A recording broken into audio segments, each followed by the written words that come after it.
The whole WWE universe was actually introduced to the real final boss. Here are our predictions.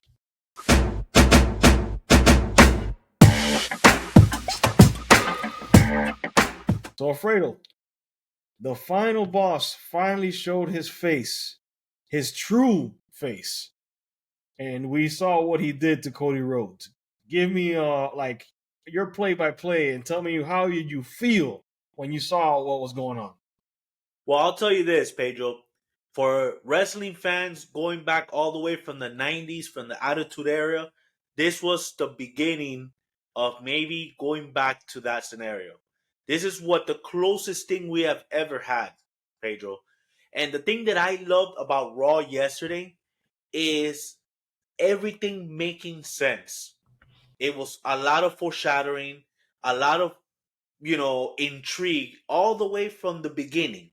So in the beginning, Cody Rhodes, he was talking about his previous encounter last week against Roman Reigns. He was talking about all the promises that he was making. And then suddenly, unexpectedly, The Rock showed up. The Rock with his new theme song that is electrifying, Final Boss, walks down, and the whole Chicago crowd were just going crazy for The Rock, crazy for Cody Rhodes, because they were expecting another back and forth comment between them. And you were seeing it between their eyes, Pedro, of how they were going to interact. But then somehow The Rock walked to the ring, looked at Cody Rhodes, looked at the crowd, and just whispered something to him. Cody Rhodes, if you saw his face, he was in shock from based on that reaction. The Rock walked out, and that was the end of that session. So a lot of intrigue there because what did The Rock? The Rock has always come out to talk, and this was the first time ever that he came in and he didn't talk. And Very then on the next segment, he was being interviewed by the announcer and in the locker room. What did he whisper to Cody Rhodes? And he has told him, "I'll let you know." Or ask Cody Rhodes. Mhm. I mean, and then the whole intrigue. There was a segment there that people maybe you'll see it here in the screen. There was a segment going closer to the main event where R-Truth and the tag team members were all talking, and then there was a moment that in the background, while they were talking, in the background was Drew McIntyre talking to Paul Heyman. Did you notice that? Yeah, I saw that in the back. It was very interesting. They were talking. There was, it looked like that they were talking for a while. But see, that's how the great thing of the WWE was. The great storytelling because it made you pay attention. And while these people were talking, there was that in the background. It looked like that there was going to be a setup. And then right before the main event, which it was Jey Uso versus Manamara, forget to pronounce his name, in the main event, Seth Rollins go up to Jey Uso and told them that he had a bad feeling about tonight.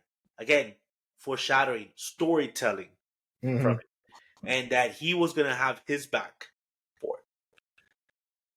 Mm. And then, as going through the main event, going through the action, because we were expecting that there was going to be interference from the bloodline, and they did interfere. Mhm. They showed up, and from the moment that Jimmy and Solo showed up, Cody Rhodes and Seth Rollins showed up.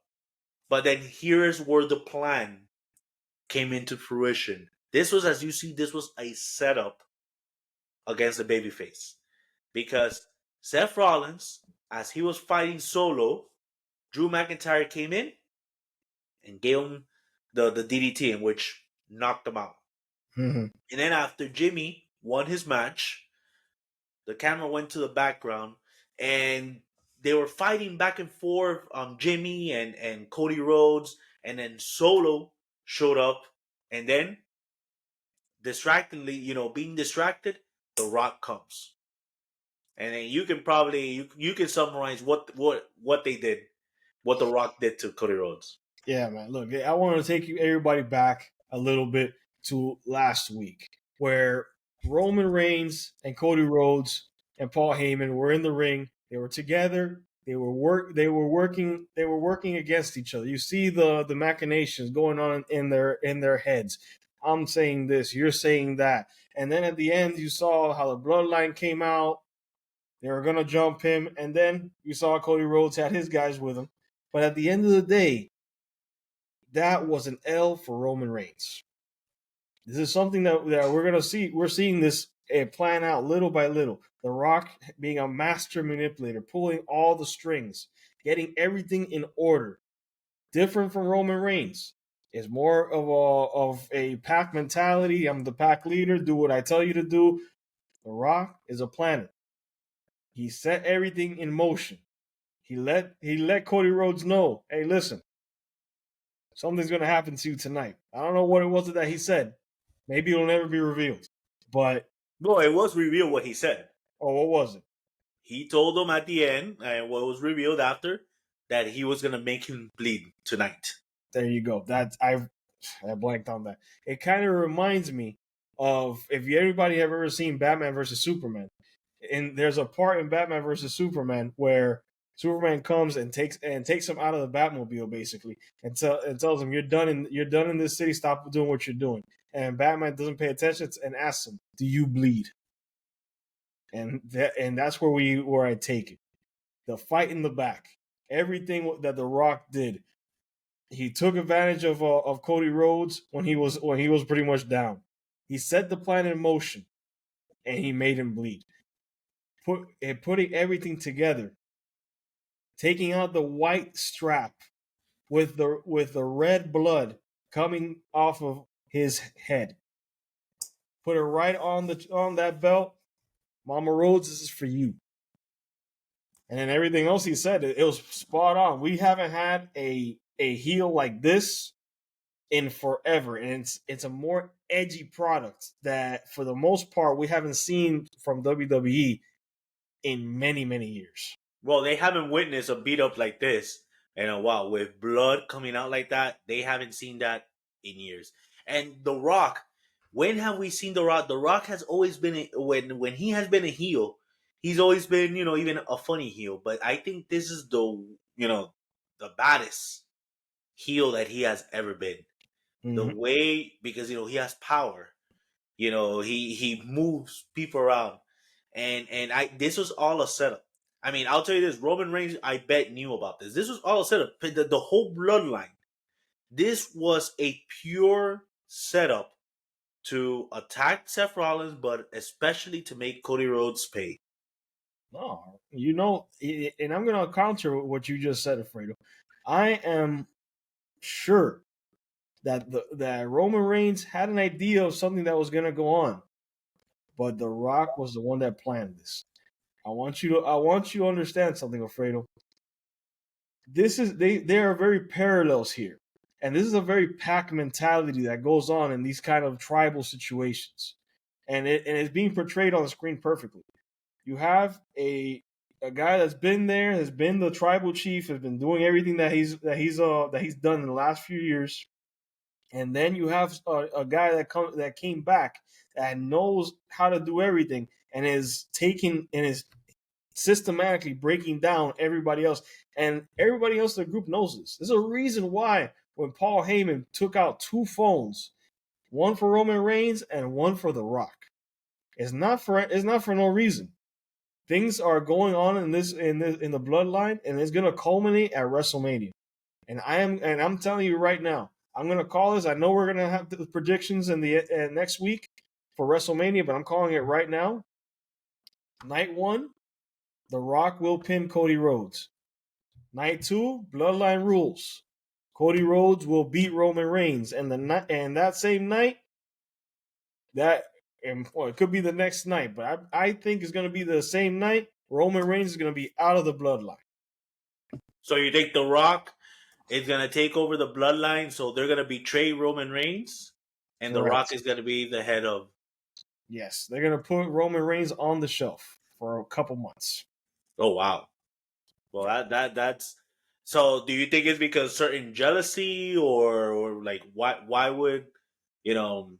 The Rock didn't come back to just be a side piece in this whole endeavor. He wanted this whole thing to happen with Roman Reigns to be for the championship at WrestleMania.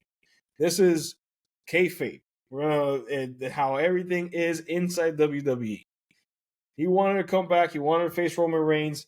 Cody Rhodes got involved. Now, if you're paying attention, things are moving away from Roman Reigns versus Cody Rhodes and more like Cody Rhodes versus The Rock. And that's going to be the future feud, probably for a SummerSlam or a big pay per view along the lines. Yeah, and I do think down the road there will be a Roman Reigns versus The Rock WrestleMania. Yeah. This was the original plan. It got pushed back. I think this will eventually happen. But right now, I mean, the bloodline is on fire. They're just maneuvering. They're controlling. So then, Paul. I mean, I think they're all in cahoots still because Paul Heyman was there. He was planning with Drew McIntyre. And we'll talk about in our prediction next week. But I think Drew McIntyre will be the wild card of all of this. And night one of the main event, I think he will be a big difference. It's just the good thing about this storyline, and Pedro, and like, and we'll talk about it now right now on the next subject, is just a lot of things going on.